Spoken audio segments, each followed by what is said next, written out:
Akinwumi Adesina a, au cours de cette conférence de presse, réaffirmé l'engagement de la Banque africaine de développement à soutenir le Congo dans les négociations avec le Fonds monétaire international.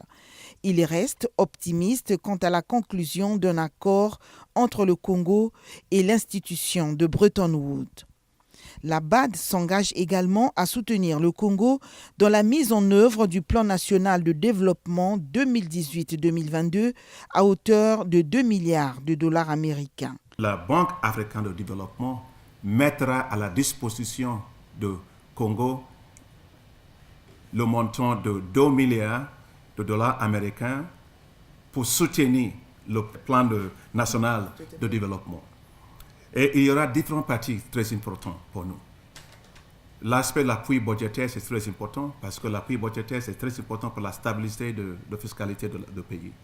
Donc, une fois que les choses se concluent avec le Fonds monétaire international, la Banque africaine de développement voulait faire une contribution, un financement de 280 millions de dollars pour appui budgétaire. L'institution financière s'emploie aussi à appuyer la création des zones spéciales d'agro-industrie à hauteur de 80 milliards de dollars américains. Au sujet du projet de construction du pont route-rail sur le fleuve Congo entre Brazzaville et Kinshasa, Akinwumi Adesina rassure. Les travaux démarreront en août de l'année prochaine. Le pont de route-rail, c'est une infrastructure très critique pour l'intégration régionale. C'est depuis longtemps que les gens disent pourquoi les deux Congos n'ont pas lié. On s'est demandé la même question, même Sénégal et le Gambie.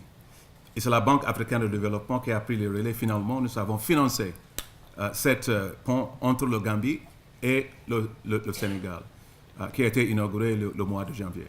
Ce sera exactement la même chose.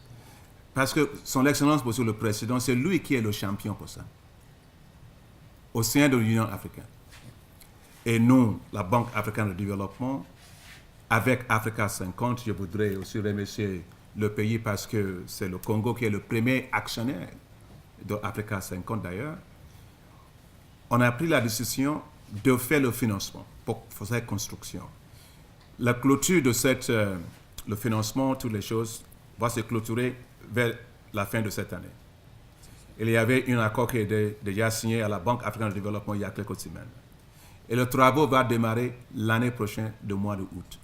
Akinwumi Adesina a salué l'engagement du président Denis Sassou Nguesso dans la construction des infrastructures dans le pays et la relance de l'économie et le leadership du chef de l'État Denis Sassou Nguesso sur la question des changements climatiques avec à la clé le lancement du Fonds bleu pour le bassin du Congo.